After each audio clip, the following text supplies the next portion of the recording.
नमस्कार दादा। News G20 में आपका स्वागत। কিছু কথা বলবো আপনাকে, যেটা হচ্ছে 26,000 চাকরি। টিচার বলুন, শিক্ষিকা বলুন, দেশে ভবিষ্যৎ বলুন,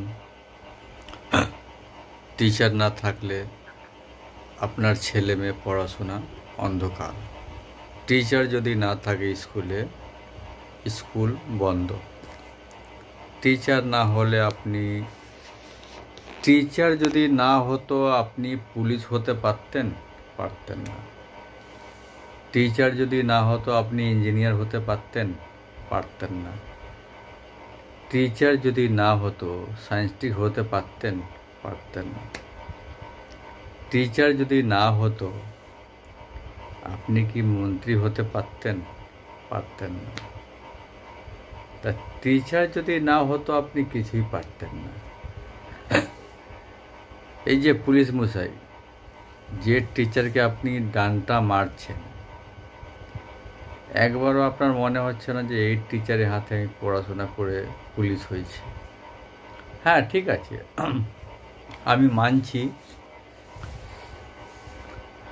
যে ওনাদের যে ব্যথা বেদনা পেয়েছে। আপনার যদি পুলিশের চাকরি হঠাৎ করে চলে যায়, আপনি কি করবেন? মাথা কাজ করবে না।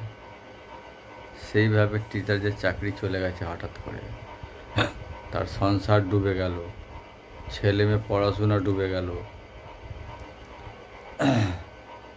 তো থানা ঘেরাও করবে, অনশনে বসবে, ভুখ হরতাল করবে। আপনাদের কাজ হচ্ছে আপনারা ডিউটি দেবেন যাতে কোনো রকম গন্ডগোল না হয়। মাথায় রাখবেন, ওই টিচারে মাইনা থেকে কেটে আপনার মাইনা হচ্ছে। আপনার ডিউটি হলো আম পাবলিকে প্রোটেক্ট দেবেন, সুরক্ষা দেবেন, নাকি পুলিশের হাতে মার খেতে হবে? আর মারার তারিকা, আপনাকে একটা খবর এলো যে মেরে তাড়িয়ে দাও, তা আপনি ভয় দেখাতে পারেন নাকি লাঠি মারবেন? শোভা দেয় আপনার?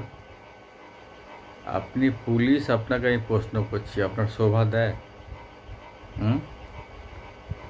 মানে যা বললো, যা অর্ডার হলো, যা বললো সেটাই যদি উপর দিয়ে কেউ বলে দেয় যে যত লোক এসে সবাইকে গুলি করে দিন, আপনি গুলি করে দেবেন?